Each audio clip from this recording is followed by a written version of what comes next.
Hello everyone. We would like to present our circular economy analysis on the organizations of Netled, Fiskars and IKEA. In the end, we will address Finland's position in the global progress and suggest some improvements for policymakers. The members of our team are Takkula, Joona, Valtonen and Juho Siikarla. Without further ado, I would like to present our first organization. The first organization is Netled, which is the smallest of the three. Netled was founded in 2007 and is still family-owned with a yearly turnover of slightly less than 1 million euros. Netled provides circular solutions to plant producers via its innovative vertical farming and greenhouse systems. Their solutions implement circularity by circulating heat and water in an almost closed system, resulting in big resource savings. Their LED lighting solutions also enable customers to offer buffering to the electricity grid, which is an ecological way to manage the grid and even brings cost savings to the producers. Netled's path on circularity is still starting, as circularity is implemented in their solutions, but not yet in their internal processes such as production. Despite the lack of a fully circular business model, circularity is still at the core of Netled's business model, as its whole offering relies on resource-efficient circular solutions. Second business that our group focused in this study was Fiskars. Fiskars was founded in the year of 1649 and is one of the most oldest company in the Finnish history. It is a global actor in various countries and business areas. Nowadays, Fiskars Group consists of lifestyle brands such as Fiskars, Gerber, Iittala, Royal Copenhagen, Veg Food and Waterford. Fiskars products are present in the garden, at the dinner table and at the festivals and every activities and rituals. Fiskars products are recognized in their endurance and good quality. Fiskars sustainability concept is based on three key drivers, and that they are empowering people, challenging responsibility, and engaging creativity. These key drivers support the integration of sustainability in the business strategy at all company levels. Fiskars' sustainability commitments for the future are fully carbon neutral business, completely circular products, and manufacturing sustainable way for the year of 2030.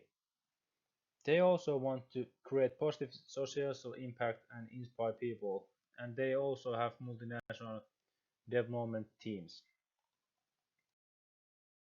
Our third organization is IKEA, which we thought that would be very relevant for this topic. IKEA is an international group, global leader in its industry. We thought that for IKEA it might be hard to combine low-cost furniture to being still a sustainable and circular business. IKEA is showing a strong emphasis on sustainability and circularity, and one example is their goal to have 100% circular products by 2030. IKEA's business model focuses on offering low-cost self-assembly furniture, and now with sustainability and circularity, they want to make people's living more sustainable.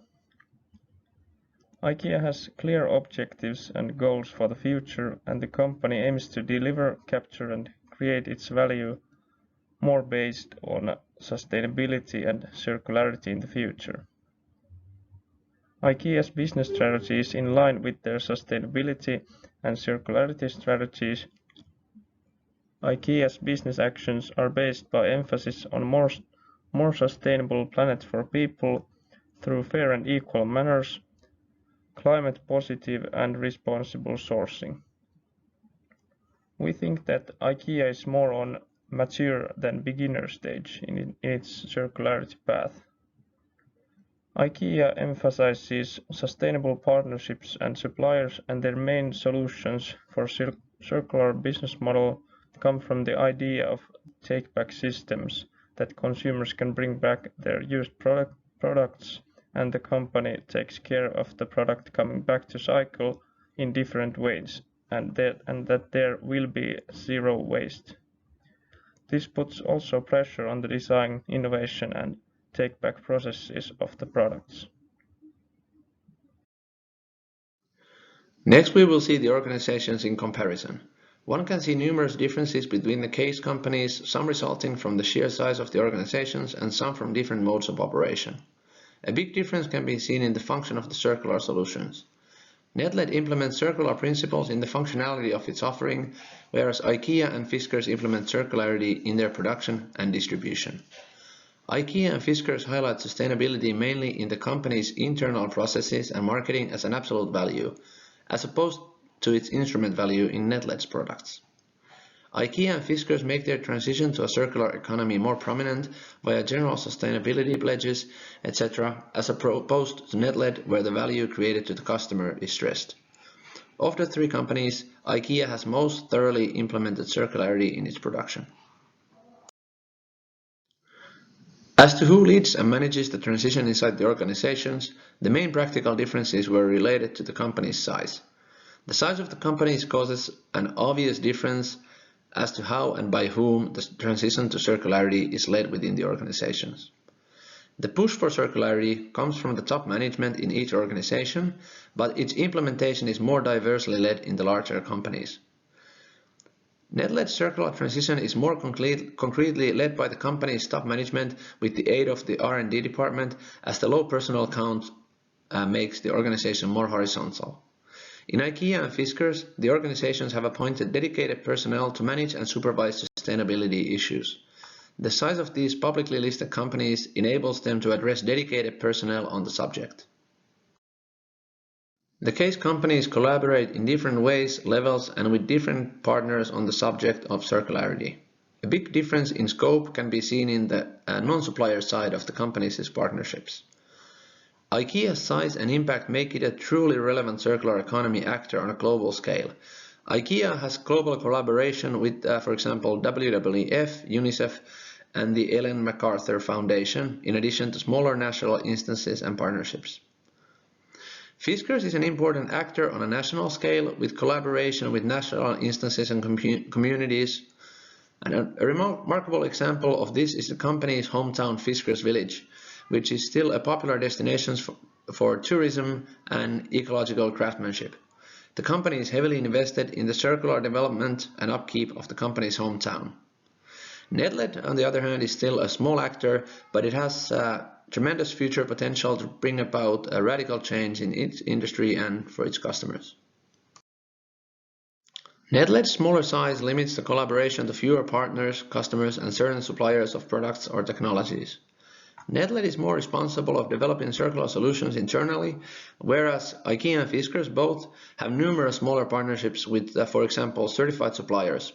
They partly outsource their innovation via supplier selection and supplier sustainability requirements.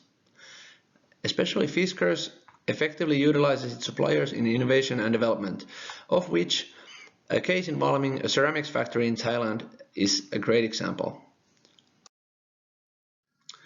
This picture illustrates Fiskars' ceramics production in Thailand, which is a great example of utilizing one's collaboration and supplier network. A Thai factory began local collaboration with the Fiskars ceramics unit, and together they managed to effectively utilize one of the most useful circular economy principles, which is reusing process waste in new products. Fiskars Group, a ceramic factory, created waste as a byproduct of their tableware factory and wanted to address the problem. With a local company, they managed to find a new use for their glassed waste, which found new life as a brick material. Answering to the third question about circularity and how to improve it in these organizations, we thought that Netled could innovate and be more sustainable in the company's internal processes. Besides, it is a very different company than IKEA and Fiskars. We also thought that Netled could also focus on different resources like nutrients, because nutrients are important for the growing process too. In a more general way, we analyzed that circularity can be improved when emphasizing that circularity and sustainability need to be considered from the beginning of the product cycle, from the beginning of the design to the whole cycle, and how to keep these resources and the product as long as possible in the cycle. Especially Fiskars and IKEA practice this already in a good manner. Sustainability and circularity need systematic changes in different levels, for example macro, meso and micro levels. So we also think that global and national aspects must be taken into consideration when trying to make more circular and sustainable business actions. For example, what might work for the companies in Nordic countries might not work in America. This is something what Fiskars and IKEA must consider on a daily basis. We also thought that these companies, especially Fiskars and IKEA, could and also examine these research and innovation questions now. Innovation and research offer new opportunities to be more sustainable and circular, and in, for example, in ways of using more sustainable resources or how to decrease waste. Research and innovation can improve hugely companies' circularity and research and innovation can be more closely examined via partnerships and suppliers, for example with universities, other scientific organizations, or with the company's own research and development departments and units. Generally, companies also need to focus on their suppliers and partnerships, in which IKEA is putting a lot of emphasis on to be more sustainable and circular. It could harm a lot a company's reputation and image, and also sustainable business operations if one of their strategically important supplier or partner is not working with sustainably and circularly approved values and manners. Continuing a little bit more about circularity and how to improve it in these organizations. We thought that each organization could specifically and through different successful examples promote circularity in addition to general and vague pledges about sustainability. We also thought that each organization should focus on justified sustainable business actions and not take part in greenwashing and marketing with more greener and sustainable values. These could have also negative effects on the company's reputation and image. Companies must take into consideration their different stakeholders and shareholders' values and interests when they are trying to improve circularity and sustainability. We thought that this cannot be done at the cost of neither one's interests, and companies need to find a proper balance and fit between different economical, societal, and environmental aspects. When being more circular, we thought that it must be made as convenient and easy as possible for consumers. By not making circularity and sustainability as an alternative for kind of better consumers, but making circularity a must for the future for all people. This also puts more emphasis on the design, manufacturing and recycling of the products, especially for Fiskars and IKEA. We also think that these take-back systems, which Fiskars and IKEA now have, these systems need to be rewarding and easy to use and well functioning for both sides. And the last section, we are here to move to observe the Finnish performance in circular economy undertaking. Finland was the first country to prepare a circular economy roadmap in 2016. Roadmap was produced in the cooperation with Finnish government and sustainability economic expert of Sitra. In year of 2019, there were produced updated version in this roadmap. Roadmap shows steps and challenges which are critical to solve after achieving the goal. The biggest and the most important study, what we found in the Citra's report, that the circular economy strategy has now strongly utilized in many stakeholders. The government has implemented new measures and strategies for a better future. There are still lots of work to do. We found that there are about 30 steps in important decisions that have to be made through this process. Even there has been a lot of improvements, there is a lot of work ahead of us. In national level point of view, Finland is leading the way for creating more circular future, and Finnish sustainable economic experts are doing lots of education work at overseas. The Finnish roadmap is a unique combination of strategy, purpose, and action plans. It's a wake-up call to all actors who can help to achieve the bigger goal. Roadmap make us every individual person to think differently in the future and change our way of attitude in economics and environmental questions. It is important to understand what you can do to help this process. There is required to do things differently and embrace the attitude of doing things properly. In Finland, circular economy roadmap has already influenced lawmaking and public conversation pretty widely. Good example of new laws that are be going on is new environment emission laws. And even though Finland has gained this global forerunner status, we need to open this conversation more public. There is al- there is more also in notable actions and stories.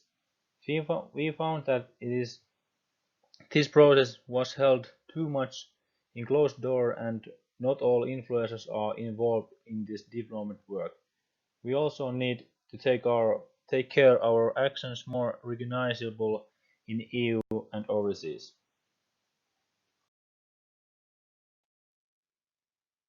In our last slide, we present some policy suggestions for the future. We feel that companies have to take back most of their own products after use and recycle or reuse them. This needs to be a new way of for every company. We could follow example Fiskars actions in second-hand shops. Products need to include label or verification that they are past the global qualification process. Imported goods need to pass some qualification as domestic products. We consider that the biggest problem in this sustainable production is that goods which are produced in third nation is not so strict regulated than example Nordics one. Those places need help for new innovations and sustainable acts. This old system creates inequity between products from different countries. We also found that there is good to think whole process line in the way that there is minimum amount of by-production. Manufacturing by by-production need reuse and market innovation for future. We consider there is room for new global taxes from companies and consumer. Also, fines for breaking these regulations need to be significant, and if wines don't stop the practices, those companies need national level pressure to stop the action. Last, we want to thank you for participating for this presentation. We are curious to hear feedback for this project. But now we wish you happy forthcoming Christmas time. Thank you.